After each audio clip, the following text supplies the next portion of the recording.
Hello, my name is Paul Swan and I'm a mathematics educator. What I'd like to do today is just share a few ideas of how you can get the most from your Turn and Learn board. Before we start some of the activities on the board, it's worth us just having a quick look at the configuration of the board.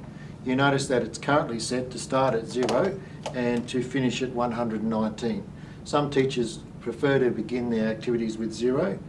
Other teachers, however, like a different approach, so they often like to start with 1. So you just simply roll these across and then we lift these up, and you'll notice that we've changed the configuration now to go from 1 to 120.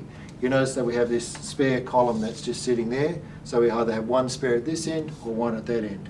You also notice what's very good is that the board goes beyond 100, and that's extremely important. Another nice feature is that when you turn one of the numbers, it turns from white to yellow, and that way it's able to highlight patterns. Notice, for example, here the pattern of the 9 times table becomes quite clear. If you were to turn it again, you'll notice that you get a blank. We can use the blank in different activities that we'll look at just to highlight some other features of the board. Sometimes when you're working with the younger children, you might only want to work with the numbers, say, from 1 to 50. In that case, you just simply blank out all the rows beneath that and you can just concentrate on those numbers. When using the board, it's a good idea to use the correct mathematical language. So, for example, from 50 to 59, we would refer to that as a row, and from 5 to 115 would be a column. Where the 2 intersect here at 55, that would be the cell.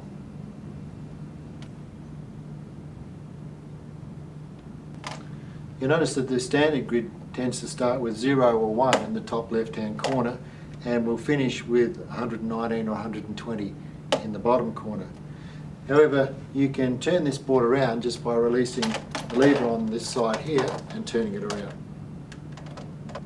Once the board's been released and turned around, you'll notice now that 0 is down this bottom corner, and so we're starting from the bottom and working our way up. It's a good idea when you start any activities to try and get children familiar with the way that the grid's laid out. For example, if you look here, if I turn over the number 25, the number 35, 10 more, is directly below, whereas the number 15, 10 less, is directly above.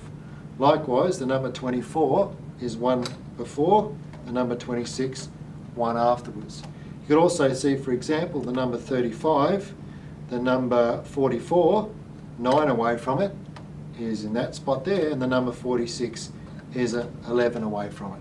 So you need to have a look and play with some ideas, like looking at what happens when I add 10 on to 2. I might go 12, and then 22, and then 32, and 42, so the kids get used to both the columns and the row structure of the board. One of my favourite activities using the board is to play the game Who Am I? And that involves hunting down a particular number based on a series of clues. So, for example, the first clue might be that I'm a number that's greater than 20 and less than 80. You'll notice that what we've been able to do is take out all the numbers that didn't match that first clue, and you'll even notice that the number 20 has been turned over, and that's because the clue said there was greater than 20, so it doesn't include 20, and that becomes nice and clear for the children. Let's look at the next clue. I am a multiple of 3. You'll notice now that we're left with far few numbers with that clue of being a multiple of 3. The next clue would be I'm also a multiple of 2. The last clue was that I was also a multiple of 2, so we can see that's knocked out a lot more numbers. Now the next clue is that I'm also a multiple of 9. You'll notice that the last clue, that it was a multiple of 9, has left us only with 3 numbers, the 36, the 54 and the 72. Now you could use any of a number of different clues to narrow it down to just one number. For example, you might say that there's a 5 in the tens place of my number, so in this case that would make it 54. A slightly more difficult clue would be that I'm a square number, so that would leave us with just 36. You can see how this activity could easily be adapted to a variety of different clues and different starting numbers, and even better still, how the children themselves could write a series of clues, then test it by sitting as a small group in front of the board and turning the numbers as they go. The board's ideal for developing a whole pile of counting patterns and turning it over as you count For example, you could count in twos, you could count in fours, fives. Let's just have a look at what happens when you count in fours. So you turn over 4, 8, 12, 16, 20. So we can count along at the same time as we turn over the numbers and look at the patterns. You can vary your counting activities just by making one slight change to the board. Notice this time we've blanked some numbers out, and you could have the board with the numbers blanked out, and kids could work out what pattern it is. In this case, you'll notice that the missing number is 4, and then we've got 8, and then we've got 12, and 16, and 20, so they could work out that we're counting by 4s or looking at the multiples of 4. The board shouldn't just be restricted to junior primary areas. It can be used to set up a number of investigations for older children. For example, take a look at how we've configured the board here, and you'll notice that we've turned over 9 numbers from 14, 15, 16, 24, 25, 26, 34, 35, 36. So you might set the challenge to work out the total or the sum of all the numbers in that 3x3 box, and then see if the children can find a quicker or simpler way to do it. After performing a variety of investigations using 3x3 boxes on the board, the children might come to the conclusion that if you multiply the middle number by 9, that is the total of the 9 numbers that are in the box.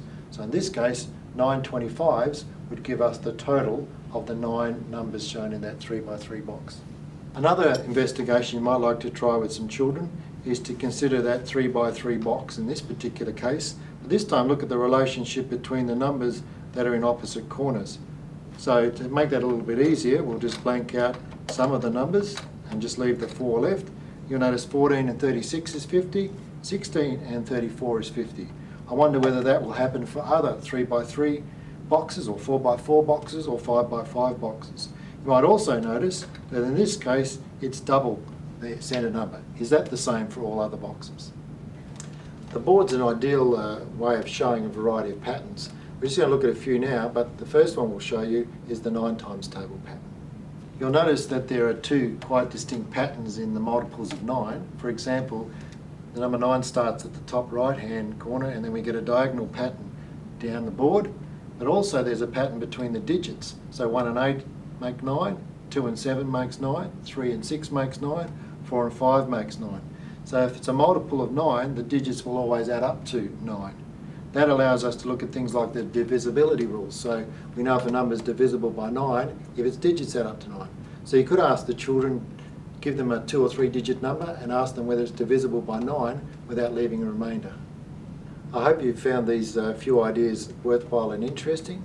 I'm sure as you play with the board a little bit more with yourself, with the children, you'll find many more ideas. If you're looking for even further ideas, try looking at the book Turn and Learn, Exploring the Possibilities, and thank you very much for listening.